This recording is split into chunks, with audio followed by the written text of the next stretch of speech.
Só queria divergir. Eu penso que o seguinte, a gente está diante aqui de uma senhora que saiu de sua casa no interior de São Paulo, em Paulínia, se dirigiu até Brasília, não foi para passear, ela foi para lá para aderir à intentona golpista que estava em curso. Ela participava de grupos extremistas, inclusive ela apagou as conversas no celular para se desfazer das provas e não forneceu essas informações à Polícia Federal.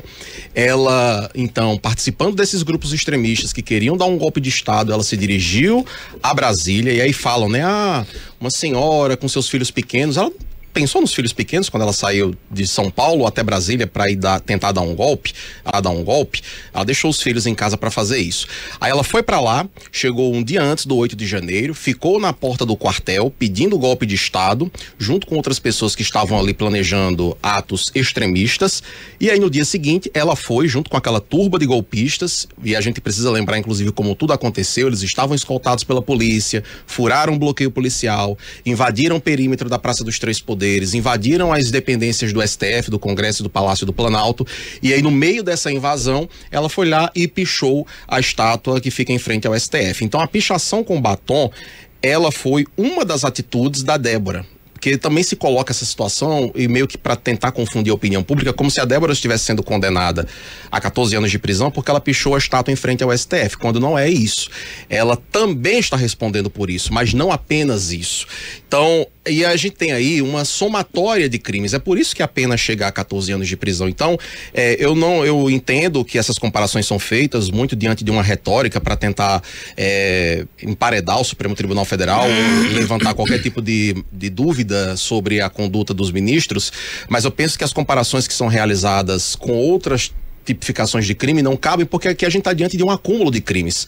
Da mesma maneira que um criminoso, por exemplo, um homicida que pratique um crime, mas que ele tenha motivo torpe, que ele oculte o cadáver, que ele tem uma série de outras situações além do homicídio, ele também não vai responder a apenas 10, 15, 20 anos. A gente já viu criminosos condenados a 100 anos também, a mais do que isso. A gente viu o Sérgio Cabral, que cometeu um crime de corrupção grave, mas a gente também há de convir que é um crime menos grave do que o de matar uma pessoa, e foi condenado a mais de 400 anos de prisão.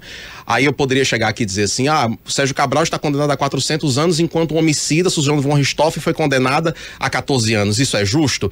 É uma comparação que não cabe, porque aqui a gente está falando da situação de um acúmulo de crimes, como foi no caso da Débora Rodrigues dos Santos.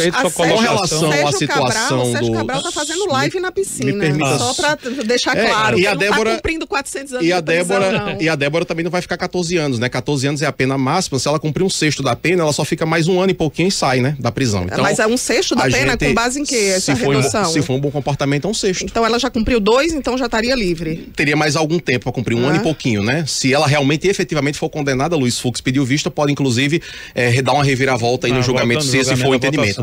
Com relação ao Supremo Tribunal Federal, se eu foro para julgar, é importante que a gente lembre que o crime aconteceu nas dependências do Supremo Tribunal Federal, e a jurisprudência ela é bastante clara no sentido de que se o crime ele é praticado dentro das dependências do Supremo Tribunal Federal, o crime, o processo, ele pode correr na Suprema Corte, entre várias outras razões. A gente tem, por exemplo, pessoas que também foram denunciadas nesses processos por crimes correlatos, que tem foro, e tem prerrogativa de foro, que tem foro por prerrogativa de função. Deputados federais, ex-presidente da República, uma série de outras autoridades que também são condenadas por crimes conexos a esse do 8 de janeiro, que também respondem, e aí só esse motivo já justificaria que o processo corresse no Supremo Tribunal Federal. Então eu penso que a Débora precisa responder pelo que cometeu. Não dá pra gente normalizar ou banalizar uma tentativa de golpe de Estado, porque é algo muito grave, e a pena ela precisa ser pedagógica para que a gente, de uma vez por todas, enquanto Estado democrático de direito, dê uma sinalização muito clara para as pessoas que não